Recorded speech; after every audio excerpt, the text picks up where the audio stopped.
We've been told our entire life that people vote for what they believe in. But is that true? I would say no, it is not true. People do not vote according to what they believe, even though that is what people will always tell you. But when you look at elections, what you notice is that voters are extremely conservative. They vote for the same party in nearly every election. The amount of people who vote for the same party always outweighs the swing voters, voters who from time to time do change who they vote for. This is how governments change and seats change hands. Even then, they don't tend to be for any third party option. Instead, it is between the two major parties. Or in those countries where it's normal for multiple parties to run, it still tends to be a contest between two parties.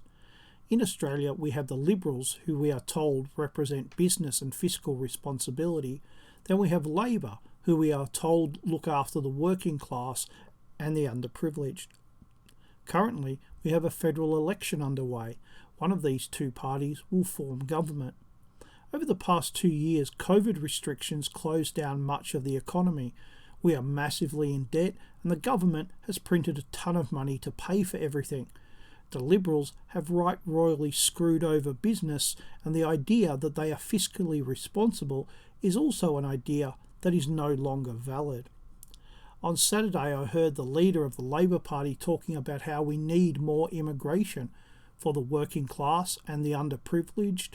Less competition is always good, but his party supports, as it has since World War II, more competition.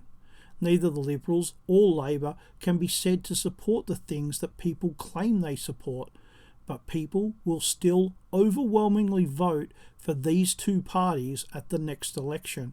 So the question is, why? The answer is because people do not vote for something, they tend to vote against things. The Labor voter isn't voting for Labor, but against his worst fears of what the Liberals are capable of. In turn, the Liberal voter isn't voting for the Liberal Party, but is instead voting against his worst fears of the Labor Party. This fear voting is encouraged all the time. Think about what you hear from each party. It's a bit about what they will do, but it's mainly why you should fear the other party. This thinking keeps everything in a comfortable position for each party. Everyone gets into the right mood. I hope my team beats that other team. It's no different to a football match.